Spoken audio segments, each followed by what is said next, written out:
Ikaw po. Oh! Pa!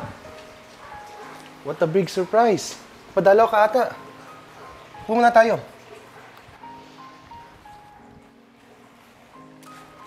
Anak, nagpunta ako dito para pagsabihan ka na hindi nararapat yung babaeng pinakasalan mo. Pa, ano ba sinasabi mo? Anong kalokohan to? Hindi to kalokohan, anak. Hindi kayo bagay. Gusto kong iwalayan mong babaeng yan. Mag-file ka ng annulment. Gusto kong pangasawa mo ang anak na kasusyo ko sa negosyo. Dahil alam ko, na gusto yun sa'yo matagal na. Pa, ano ba? Kasal na kami ni Ali. At may apo na po kayo. May anak na po kaming dalawa. Pa. Huwag kang mag-alala. Ako nang bahala sa anak mo. Susuportahan ko siya. And I'm sure, magiging mabuting ina sa kanya si Pibs. Magugustuhan niya yun. Ay, pa, please lang po pag wala na kayong magandang sasabihin, makakaalis na po kayo. Hindi ko po hiwalayan si Ali. Mahal ko po siya. Ikaw ang bahala. Wala akong magagawa dyan.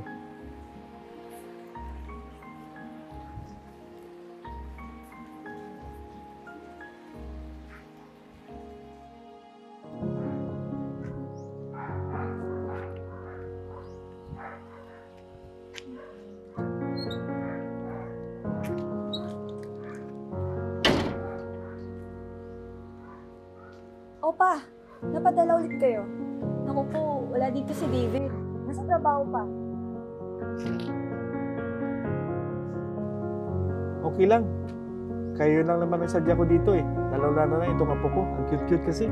Naku pa, aalis kami ng apo mo. Bala ko sana mag-grocery ngayon. Wala na kasi kaming supply sa bahay. Pwede mo nang iwan sa akin ng apo ko. Ako na magbantay. Naku pa, nakakahiya. Ano mo nakakahiya doon? Apo ko naman si Sab. Tsaka, pamilya naman tayo. Sige na, huwag ka na. Gamitin mo na yung sasakyan ko para mabilis ka. Wag na po pa, magta-taxi na lang po kami. Sige na. Gamitin mo na para makauwi ka agad. Sige pa, total mapilit po kayo. Maraming salamat po. Anak, aalis mo na ang mama ha. Saglit lang ako. Wow, cute nga talaga ng apo ko. Dito ka sa lolo. Mahalagaan pa kita.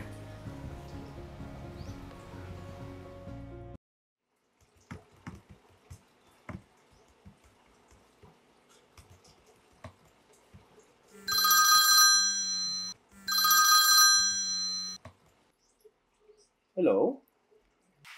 Ito po ba si Mr. David, husband ni Mrs. Alisa? Yes po, ako po to. Bakit po? Sir, wag po kayo mabibigla. Nasangkot po ang inyong asawa sa isang car accident. Nandito po siya sa ospital ngayon. Sa kasamaang palad, DOA po ang misis niyo.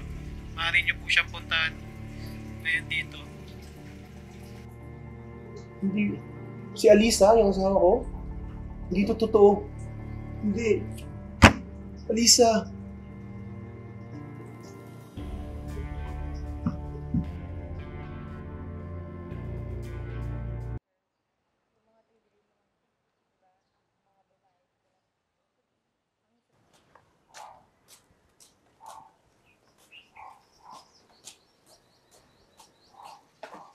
Hi pa.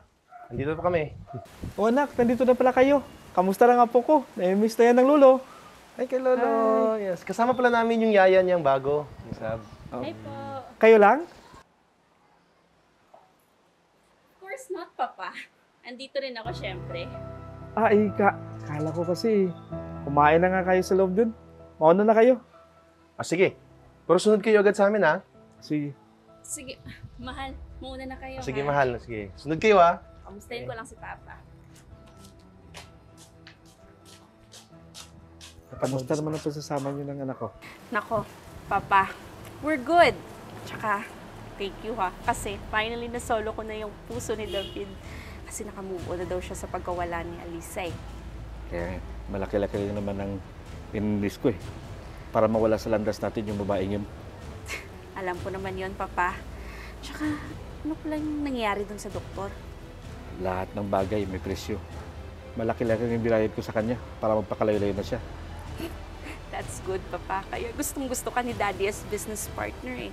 Tara, let's eat na, Papa. Okay, tayo na. Let's go. Ako anak, yung tagal ng daddy at lolo mo. Sunod na lang tayo muna ha. Sab, anak, Miss? Sino po kayo? Sab, anak, miss na Miss, kita. huwag mong hawakan yung anak ko. Please lang, sino ka? Anak mo? Ako lang naman yung mama niya. At ako si Mrs. Alisa. At ako lang naman yung asawa ni David. Nagpapatawa ka ba? Matagal nang patay ang asawa ni David. Anong nangyari dito? Alisa, buhay ka? Oo, buhay na buhay. Oh my God. Paano nangyari to? Ano nangyari? Lahat ng nangagawa ng tatay mo. Yung aksidente ko, pinalabas lahat ng tatay mo. Buti na lang nakonsensya yung doktor at tinulungan ako. Huwag ka maniniwala sa bayan yan. Gumagawa ng kwento yan. Baka sumama na yan si ibang lalaki. Lahat ng sinasabi ko ay may katotohanan. Meron akong ebidensya na kasabot ikaw at yung babae na to. Sa kalukuyan nga, nagsampa na ako ng kaso at tutulungan ako ng doktor. Napakawalang doktor yun. Sab, So pa, totoo pala lahat ng nangyari. Paano mo nagawa sa amin to? Paano mo nagawa sa apo mo to? Hindi na dapat ang bayan yan sa'yo. Ikaw, kayong dalawa sisira sa pamilya natin dahil sa sarili niyong interes. Magbabayad kayong dalawa sa amin ni Alisa. Tara na, Sab. Sab, Alis na halika tayo.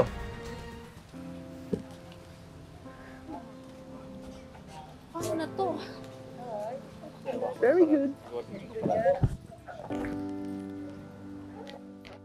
Ang paggawa ng masama sa kapwa ay may kaukulang parusa sa batas at sa Diyos.